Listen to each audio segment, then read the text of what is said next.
Chapter 22 Crossroads. Ariel.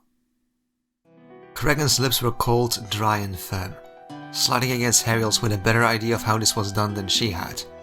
It was her first kiss, leaving her following in his wake, figuring out what to do according to what felt nice, what felt good, what made him respond with more fervor.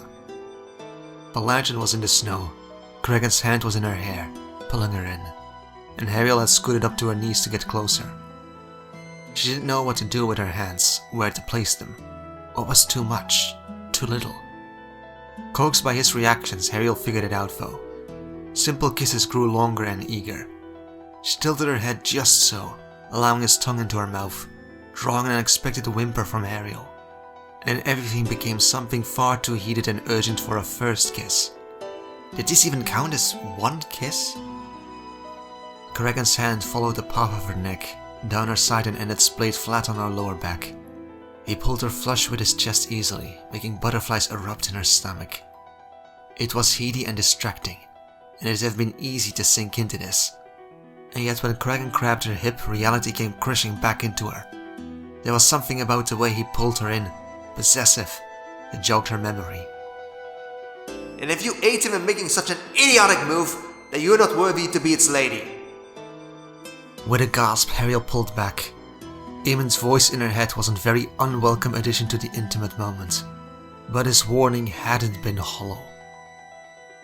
Stop. Yet Cregan didn't hear her, leaning in to catch her lips in another kiss, and Ariel had to pull back for a second time. Wait, Cregan. Why? He mumbled, stealing another kiss, then another. You're betrothed. I'm not married. Ariel blinked, the last of the spell breaking. She turned her head sideways so his lips met her cheek instead. At this he registered his own words too, and Cregan winced. I mean, I've made no oath yet to, Ariel pulled back so Cregan's hand let go of her waist, filling the renewed space between them with an unpleasant winter chill. The wind felt colder after the heat of his arms. Ariel, Cregan said, and looked over his shoulder to the heart tree. The reminder made Ariel feel like the worst person possible. She'd kissed him in front of his sacred tree, the place they swore oaths, the place they held bloody weddings. He looked back and there was a keenly contemplative light in his storm grey eyes. In any other setting she'd have liked him better for it, but now it only made her apprehensive about what was running through his mind. All it'll take is...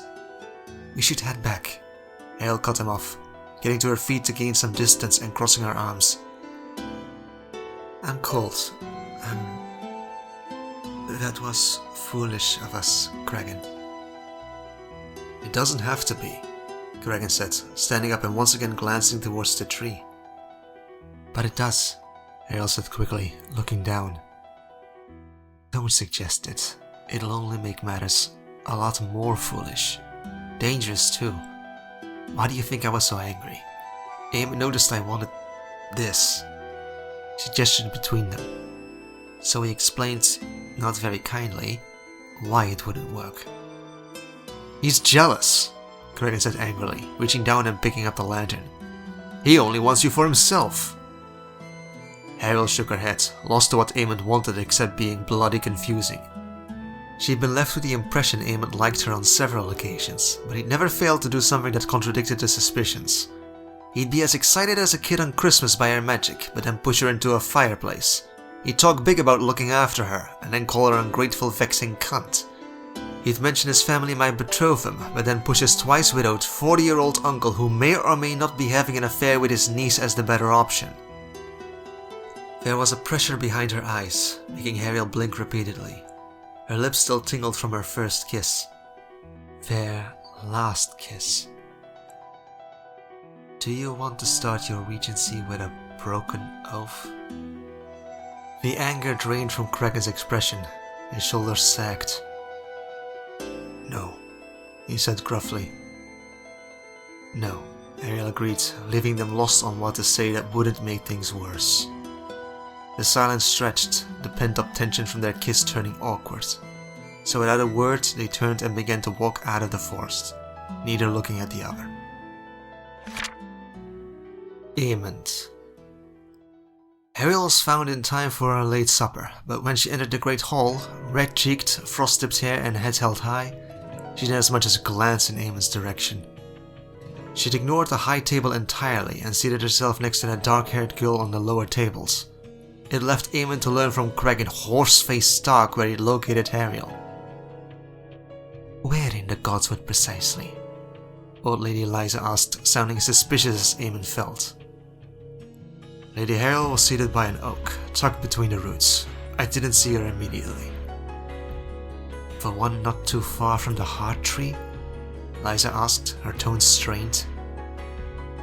Aye, her distress made Ariel suffer the cold throughout the day, so I brought her back, Cregan said, stabbing his meal while Aemond reached for his goblet. Again. Hand frozen around the beverage, Aemond looked over sharply. The way Cregan side-eyed him was telling enough.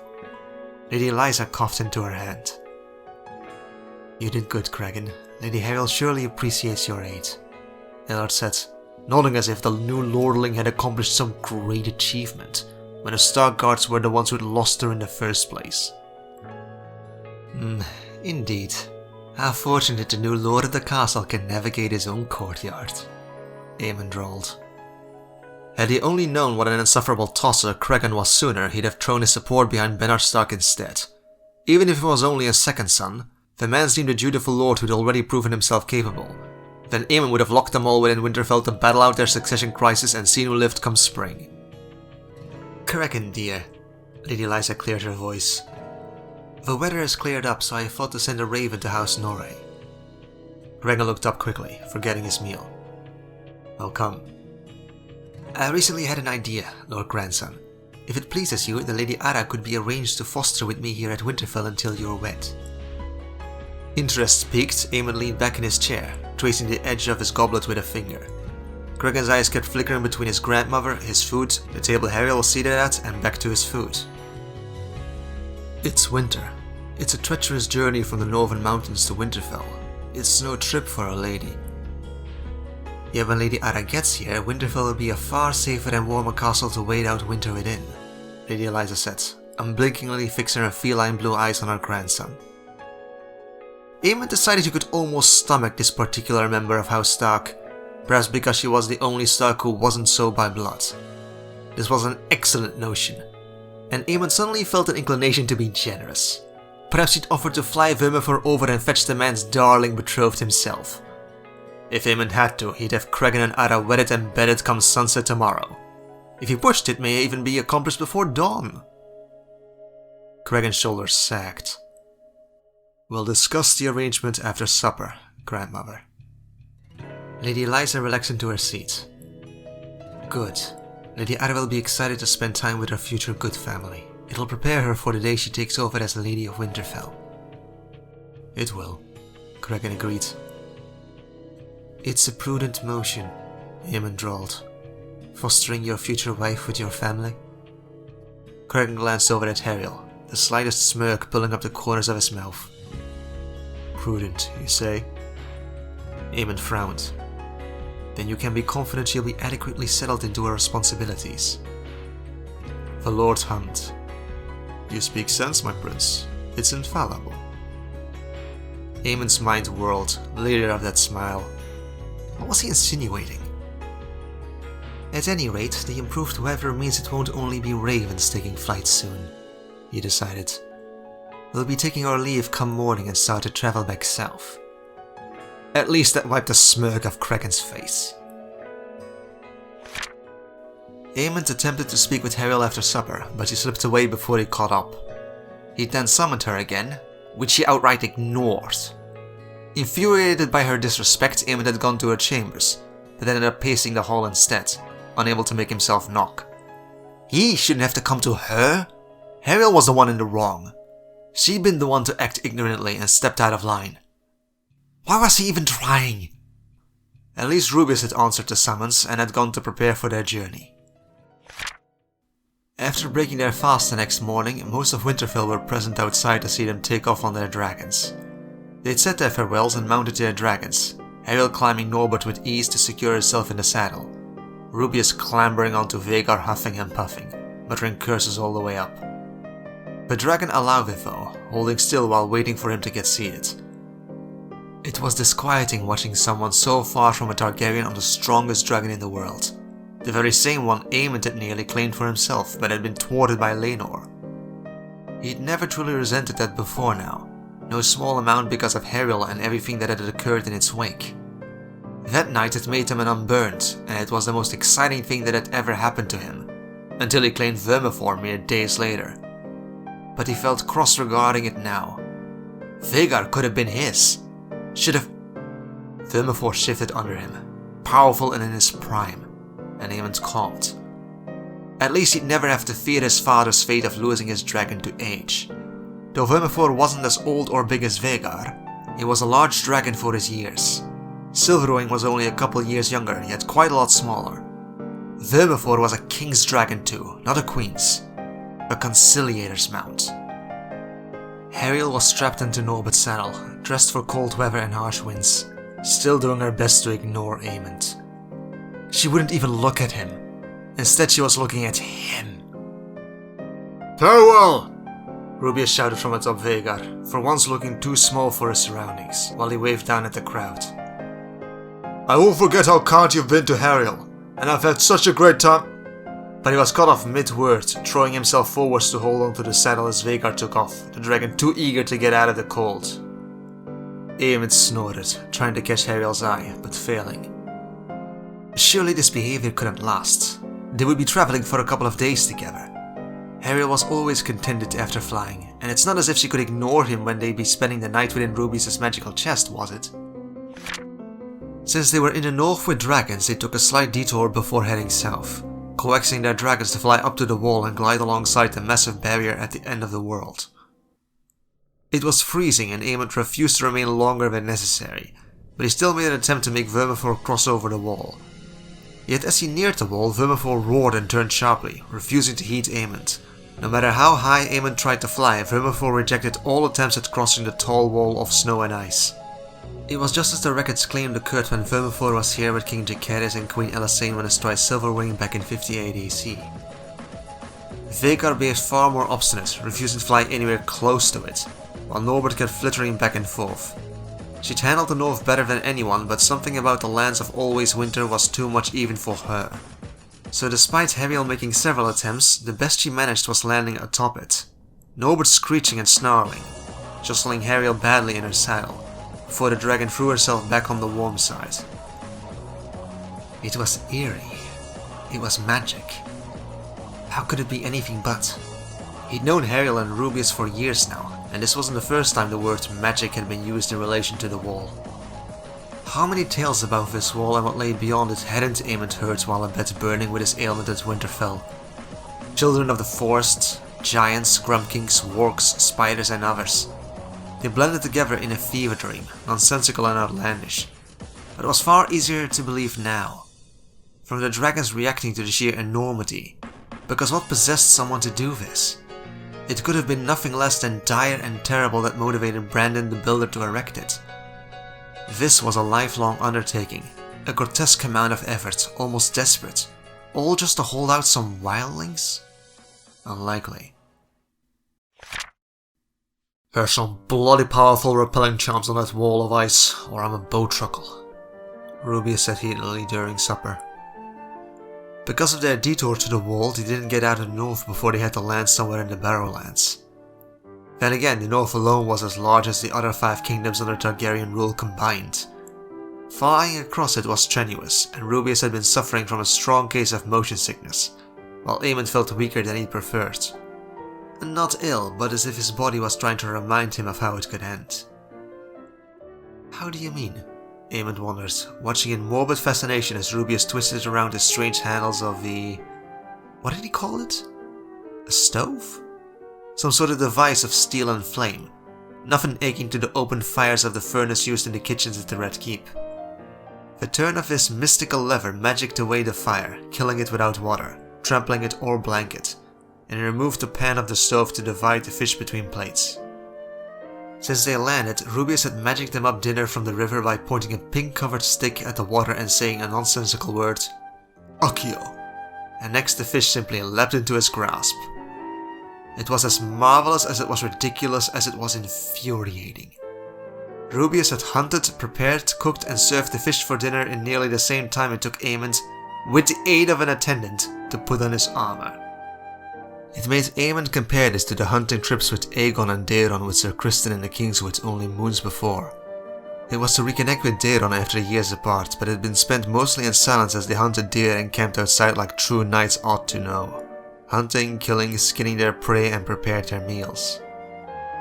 Predictably, Aegon had left his brothers to do the actual work while he sat astride his horse sipping his wineskin. Daeron had been unexpectedly sufficient compared to how soft he'd been as a child. And of course Aemond had done everything perfectly.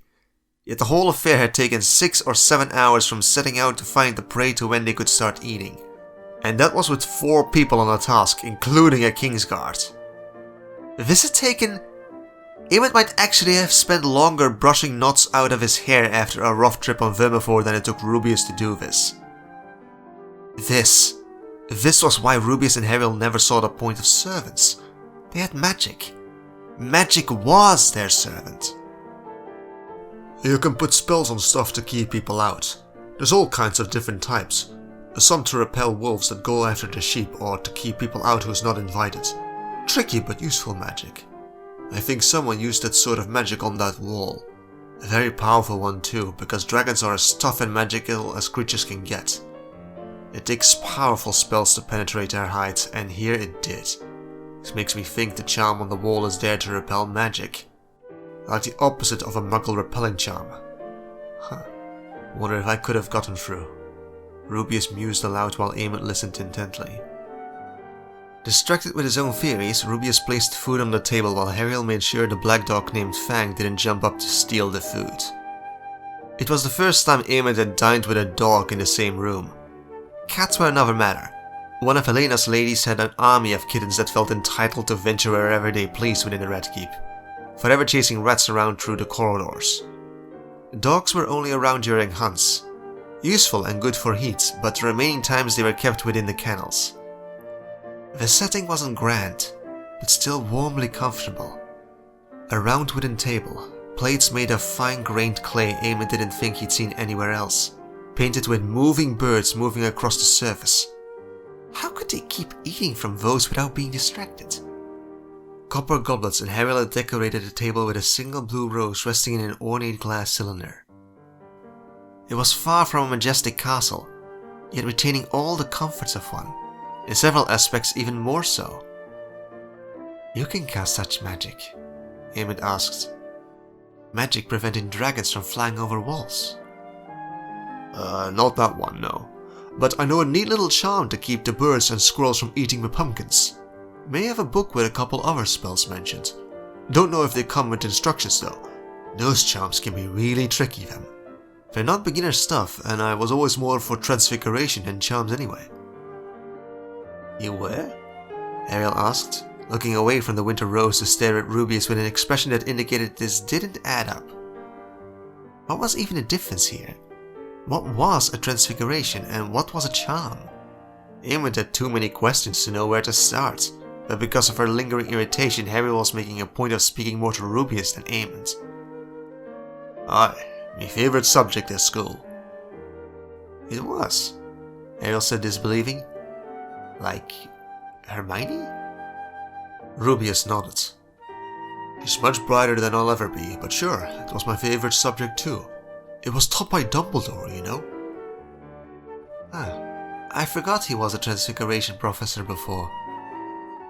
No offense to Professor McGonagall, she's a formidable witch, but Dumbledore's the greatest wizard in the world. What's the difference? Aemond blurted. Between charms and Transfiguration. He didn't know what a Hermione, Professor, or McGonagall was either, though he'd have to get back to that later.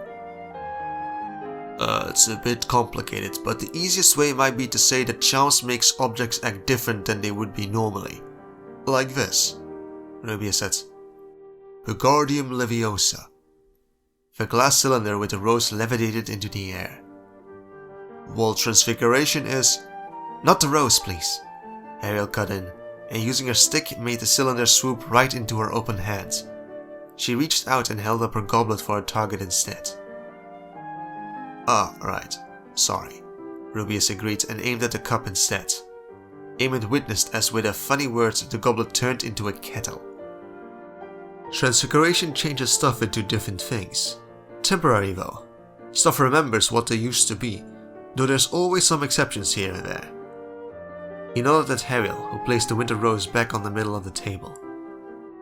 "You're good with transfiguration, of course, but I think you've got more of a talent for charms, Hariel. You picked them up real naturally, like your mum. Maybe you should try one of them repelling charms. They could come in use someday. But none of the truly useful ones are in any of my old books. I actually looked for them back in Essos, trying to find something to keep the villagers from entering Norbert's enclosure when she was a babe. But as you know, I had to settle for that sign. That didn't work very well." "Because he didn't speak English, far less read it." "Which is why I added the drawing of that man being burned by a dragon." "Neither of us are gifted painters, Hagrid." She smiled fondly, still absently adjusting the blue rose to align properly on the table. It suddenly occurred to Eamon that the rare winter rose might not be magicked at all. It could have been plucked from Winterfell. Or gifted. You're right, Hariel. It looked like a stickman being spewed on by a malformed rooster, didn't it? Can't really blame him for misunderstanding its purpose. The dinner tasted good, though soured slightly by the blue rose. But after some deliberation, Eamon decided against accidentally knocking it over. Yet. It was probably for the better, as he was rewarded when Hariel finally addressed him directly after Rubia suggested he try and make cake with a few ingredients he had at hand.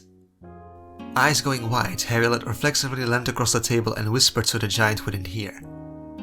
"Decline. He's a good cook, but he's an awful baker." "I'll pass, Rubius. I've had my fill," Eamon said. Eamon spent the night in a hammock, Rubius snoring softly across the room in his giant-sized bed. Very aware Hariel was just behind a single door. Not that he'd do anything. Rubius was right there, though even if he wasn't, Eamon refused to be as wanton as Aegon. Still, she was on his mind. She'd been on his mind a lot lately. When had she not been on his mind this last week? The next morning, Eamon took advantage of the extravagant washroom far more luxurious than anything within the Red Keep. From the pool of nicely smelling colored water, to the magical water fountain spray, both devices easily handled by one person alone, becoming as clean as if there were servants at hand to refill the water and scrub his back. There was the maelstrom privy, and then there was the large, crisp mirror with an unearthly sharp reflection. Looking in, Eamon had never seen himself more clearly, which never failed to fascinate him. The ones from home were sooted and uneven, a reflection comparable to gazing into a pool of water. In comparison, this was like coming across a twin in a room, repeating his movements exactly.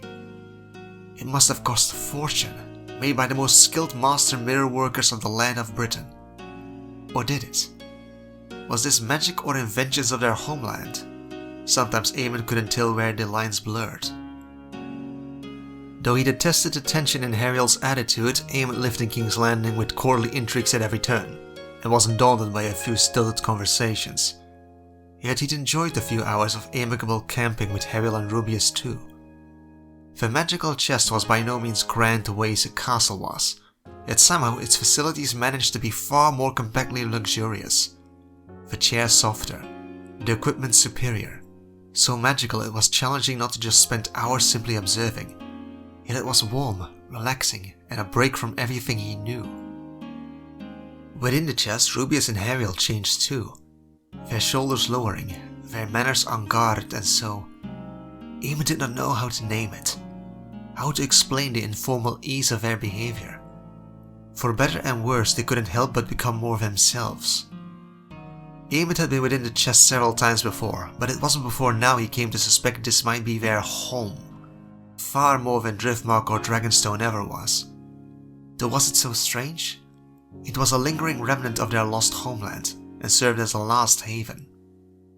The only thing he wasn't fond of were the many unspoken issues between himself and Hariel.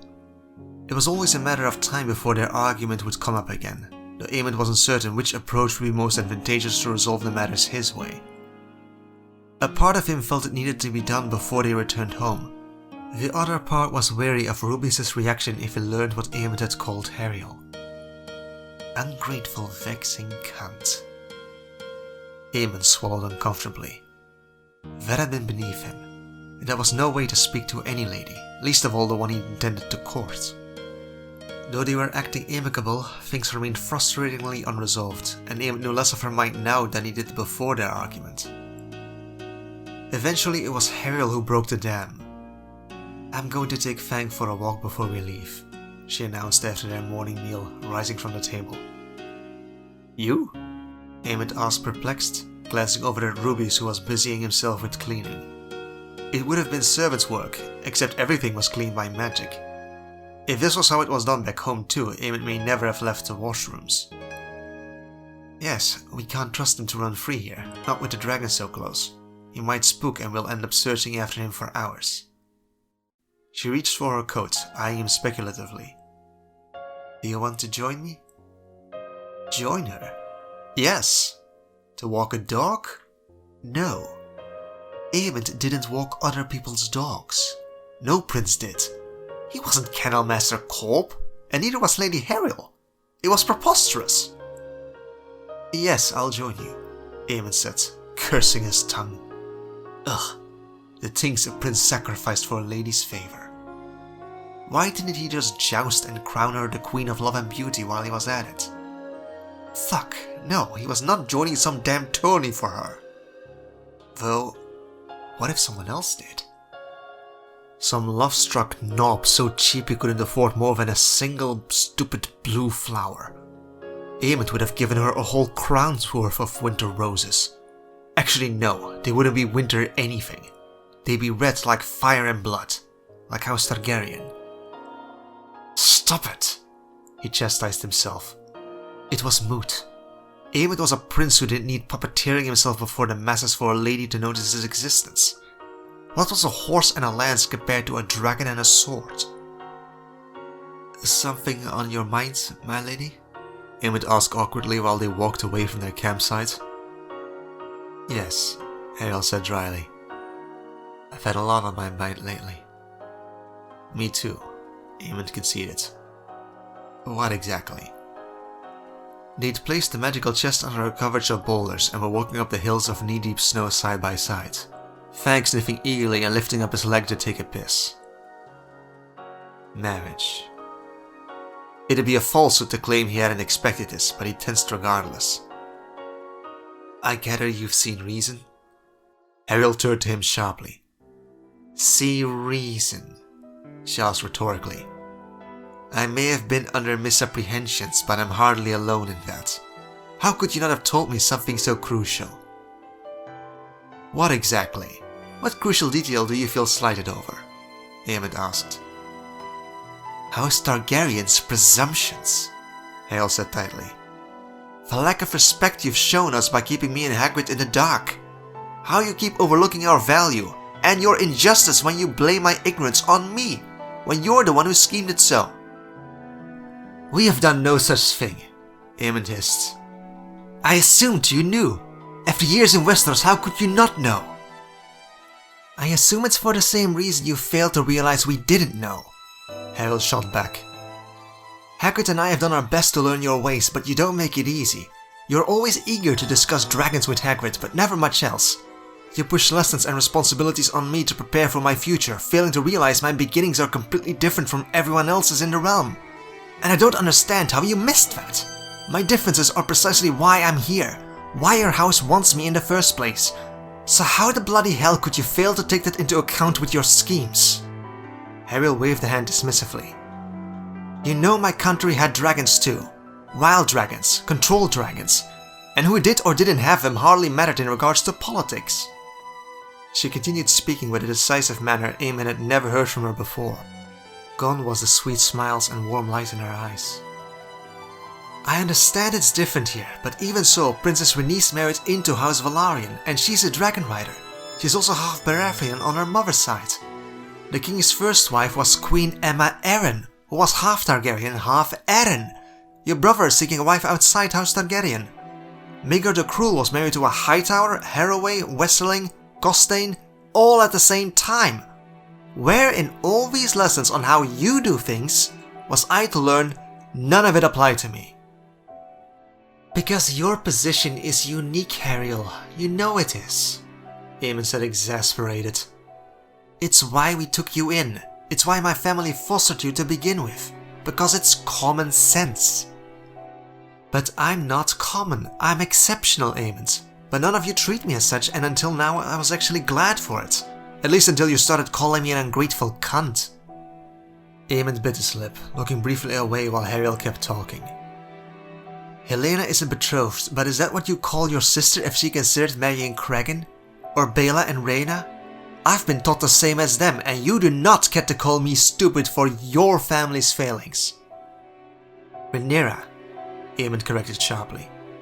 This is Rhaenyra's failing. She's the one who should have prepared you adequately. Ariel snorted. No, your father should have. Princess Rhaenyra should have informed me too, Prince Daemon more so, but in the end this was the king's offer, not theirs. The king is the head of House Targaryen and decided the terms of our deal. He should have made this clear, but failed to. Just like he failed to mention that little match proposal with Prince Daemon. You've had years to do this, so must conclude your house failed for a reason. Either because you simply don't value us enough as allies, or because you wanted to keep us ignorant. Neither options are flattering, and both are insulting. Eamon swallowed uncomfortably. The cold air pulled painfully down his throat. What do you expect me to say? I don't know. What do you think? Ariel spat. He had no clue, actually. His head was still trying to grasp what she said. She made it sound so insidious, as if they'd been going behind her back to trick her. That had never been how the House of the Dragon did things. An apology would be a great start, Aemond, she said frustratedly. I didn't do anything. I was the only one who told you. You're right, and frankly, that's one of the things that worries me most, Ariel said, her frustrated anger losing some of its heat, turning almost disappointed. It made his stomach twist unpleasantly. Aemond should apologize for the insults. She'd asked for it, so why couldn't he just say it? The words were almost on his tongue, but it's not as if this miscommunication was actually Aemond's failing. He was just the unfortunate soul to be the bearer of unexpected tidings. Bringing this to light had actually done her a huge favor, possibly at the expense of his own family. Didn't she get that? So what comes next? Ariel asked, crossing her arms over her chest. What can we expect from here? Will we be thrown out, imprisoned? Will your father try to send Hagrid to the wall for bonding with Vhagar? Eamon felt the last topic wasn't finished, but the Vhagar mess needed to be addressed as well. Especially because the solution was right there. You realize you can save him from all this, don't you? Agree to the marriage pact and I'm confident this will be forgiven. No, Ariel said. Your house can give clemency to Hagrid. That's how we'll move past this. Are you so selfish you'd risk his life so you can avoid your duties for another year? Is our alliance worth so little? Ariel asked sharply. When did hatching dragons stop having any value to your house? Or do you mistake us as weaker because we don't come with a castle? Do you know how easy it'd be for me to tear down the Red Keep? I wouldn't even need Norbert, Aemond. You've seen nothing. You dare threaten my house. That's treason, Ariel. You dared threaten us first, Ariel shouted. It's up to you now. Our actions will be reactionary, but if you force our hand... She had trailed off, all pretense gone. Ariel had never looked more a witch.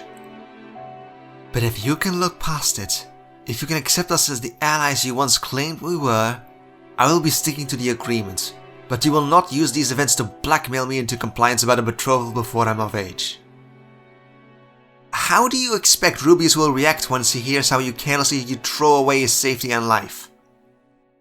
Ariel looked at him as if Aemond was a short-sighted idiot between them. You think he'll side with you? He will risk everything for me, just as I will risk everything for him too. That's what my loyalty looks like. I don't require shared blood ties to uphold it. That's what my word is worth. How much is yours? Would it be so terrible? Aemond asked, the words uttered despite himself, his chest hurting. Why are you so opposed to this? House Targaryen is the strongest house in the world. You have fit in with us until now. You have several friends among us. Think of Helena, the twins. I don't want you hurt, or Rubius. None do. But we can't risk the stability of the realm. The realm's stability is greater with our aid, Ariel said quietly. Isn't that why your family wants a union with us? We trusted you, but when I went missing, apparently I could only be given aid on your terms. And Hagrid is now being threatened for doing exactly the same as you did. What about that is supposed to endear me to your suit? What about ultimatums and subjugation is supposed to flatter me? Have I been fostered with your house to prepare for a marriage or to be a hostage, Aemond? Can you even tell the difference? We've been nothing but helpful for years. Yet Cregan gave me aid, boarding and protection simply out of decency. Cregan was... decency? This is what I mean! You can be so naive! You believe he wasn't playing his own games? He certainly worked effectively. He's ugly as a brick, but he's not stupid. You think his attention would have lasted if you hadn't had Norbert? Aemond exhaled. He gave me aid days before he even met Norbert. He was decent to me before he knew who I was. Because he's got eyes! You're beautiful and he's a man, but his attention would have drifted to the next girl far easier if you didn't come with a dragon. No, that's you, Aemond. Then how come I'm the one still here? He spat. Stark did not but the bare minimum of boarding you while he manipulated you into backing his claim to Winterfell. He's the rightful heir, and he repaid your efforts by starting gossip about your character. Stark ran back to his kennel the moment things got difficult. At least I was free to leave his castle without risking destabilizing a kingdom, Ariel said quietly, her haunting green eyes strained. At least his hospitality didn't come with shackles. Aemond stared at her bewildered. Her tone there had worried him. What are you saying? That... Are you planning to... If you run away, you will regret it. I won't let you. They won't let you either. There's nowhere you can go we can't follow, or have you forgotten how Daemon found you in Essos? That's no way to live. You'd be living a life of constant fear until caught. That's debatable, Ariel said. But no, I'm not planning to run, but I'm done with your doublespeak. If you want a marriage alliance, then I can be a reasonable person. I can come to a compromise too, but if you try to reopen negotiations, then so will I. If you change your agreement, then so will we. Now that I know your house has schemed me into a marriage pact without anyone having the decency to inform us of the terms, we will demand compensation. Because we can get more from nearly anyone else. The Prince of Pentos was willing to give Hagrid a manse, lands and farms for my hand in marriage. You never hesitate to remark on my foreignness, but in the next moment you treat me as if this is a sibling marriage. As if this is Aegon and Helena marrying, when we were an outside ally the king or his representative should have negotiated with. And it's not as if I don't understand why. It's because we refused the Prince of Pentos' proposal. So you did the exact same, but underhanded. I see we're too deeply intertwined with your affairs to back out without consequence, and I don't want anyone hurt. But if I have no choice but to marry into your family after I come of age, then Hagrid is off the table. Hurt him or threaten him and this will not work out the way either of us wants. Aemond shifted in place, too agitated to stand still anymore. The dog had been sniffing the ground, tail wagging and utterly uncaring of their argument. Well? What do you want from me? He shouted, throwing his arms up in the air. There was so much pressure on his chest with no release. For each word of her lips it only kept building. You can tell me these things, but I'm not the king! I'm but a second son! How do you expect me to respond? I want you to take my side! Ariel shouted. I want you to help us as you claim to want! Prove you're actually more reliable than Stark! I'm trying to, but you don't make it easy! Neither do you! I've spoken my suggestions and you've disregarded it! If you but do your duty and accept to marry... That's not a solution, that's extortion! We went over this. Not before I'm 7 and 10, and even after I will not be forced to wed a child. Not even with someone as sweet as Luke. I'll not be made into a child molester. His mind screeched to a stop, most of their argument flying out of the window, leaving ice in his stomach. Too many impressions crashing in at once. A mangle of memories, from his sister to his brother to the brothel to his nephews, but all of it drowned out by the name. Luke? Lucerys? Luke? Rhaenyra's spawn! Emmett laughed incredulous. No, I truly pity you if they pushed his suit. That's ridiculous. To his surprise, Hariel burst out laughing too, dragging a hand through her hair, her eyes almost wild. Merlin, that is so... And you wonder how I could have misunderstood. Even a naive foreigner like me can see that from a political standpoint, Luke is my best option, leagues beyond the rest. He's a child now, but he's sweet, chivalrous, dutiful, and I'm a ward of his mother. I spent the last few years with her sons, but I know it can never be Jacaerys. I would never be so above myself. Jace will be king one day, and Westeros will never accept a foreign witch queen. But if I have to stick to House Targaryen, Luke is the most advantageous marriage I could possibly hope for. House Targaryen gets the alliance they want, House Valerian too. He'll be the Lord of the Tides. He'll be the wealthiest man in Westeros, commander of the biggest fleet and a dragon rider. Best of all, he'll inherit High Tide, where Norbert can be free to roam above Driftmark, which isn't too far away from Dragonstone where Hagrid is. If this is about naught but advantageous alliances, what about this is to be pitied? You Targaryens are also occupied with your family feud, you're confusing everyone else. He doesn't have a claim to any of it! Luke is a bastard! Ariel's face contorted with rage. Say that again, she spoke slowly, and Aemond had a vivid memory of Harwin Strong threatening the same words to Sir Criston years earlier, before beating the Kingsguard into the ground. You speak treason. King Viserys' true-born grandsons are Jacaerys, Lucerys, and Joffrey, just as you yourself are his true-born son. Speaking high treason by denying the legitimacy of Rhaenyra's son makes you a lawbreaker, Aemond. Or do you only count it as lawbreaking when someone else does the breaking? So say it again. He said nothing. There was a change in the air, like a brewing thunderstorm, and a thrill was coursing through his blood. No? Hariel smiled tightly, eyes hard and alien to him. Thank you, my prince. Your insightful counsel regarding matters will not go to waste. I see it now. Lucerys Velaryon is perfect.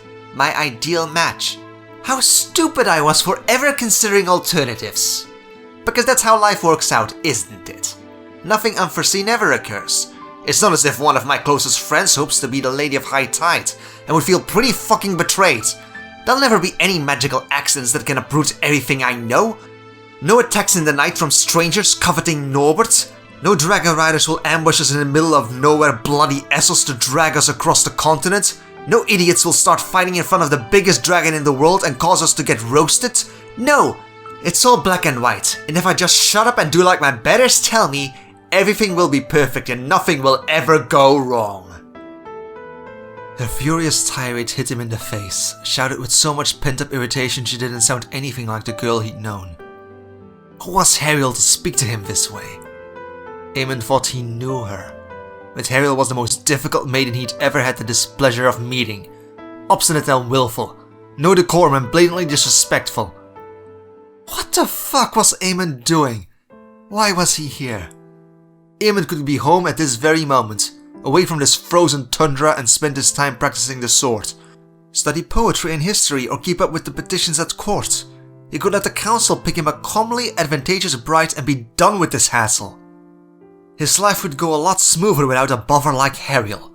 With the way she behaved, she deserved a bastard for a husband. That'd teach her some humility. She may be a dragon rider, but so were his cousins and sister. She was beautiful, but hardly the only pretty maiden in Westeros. Far from the most gracious or well-mannered either. Taisha Lannister would bring in gold to the crown's coffers and the loyalty of the Westerlands to make up for how she didn't have a drop of Valyrian blood. Lord Baratheon's daughters had Valyrian blood, but his queen mother was wary of the likelihood of dark-haired grandchildren. otherwise Aegon would already be betrothed to Cassandra Baratheon. That was an issue with Hariel too.